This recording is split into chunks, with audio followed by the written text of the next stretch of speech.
read and learn shine so bright. Smart kids grow with moonlight. Read and learn shine so bright. Smart kids grow with moonlight. eSchoolify series fun and true. Learning dreams for me and you.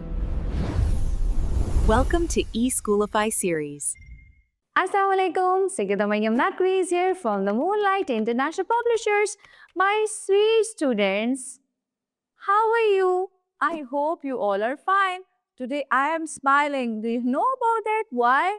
Because today's letter is lowercase letter q, and always when your teacher comes inside the class, she says Q is for quiet.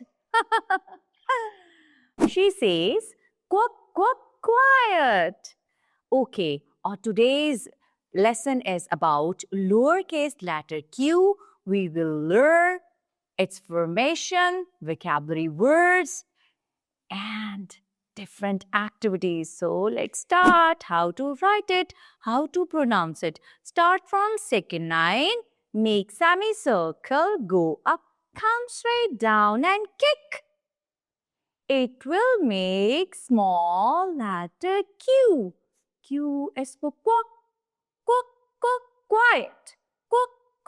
Quiet. Q is for queen. Queen. Q is for quill. Quill. Look over here. The queen holds her quill in her hand. The queen holds her quill in her hand. Okay. Q is for quilt.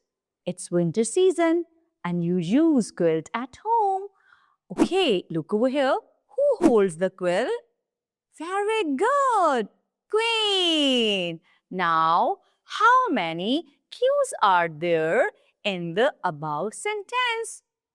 Let's count with me. 1 and 2. Queen and quill. The first letter is Q. So how many Q's are there? 2. It's time to mime. Okay.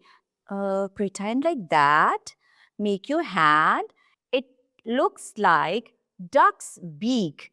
And we will say quack, quack, quack. How? Quack, quack, quack. Yes, Q says quack, quack, quack, quack. Very good. I hope so. You enjoyed today's lesson and lecture as well. Thank you very much, Allah Hafiz.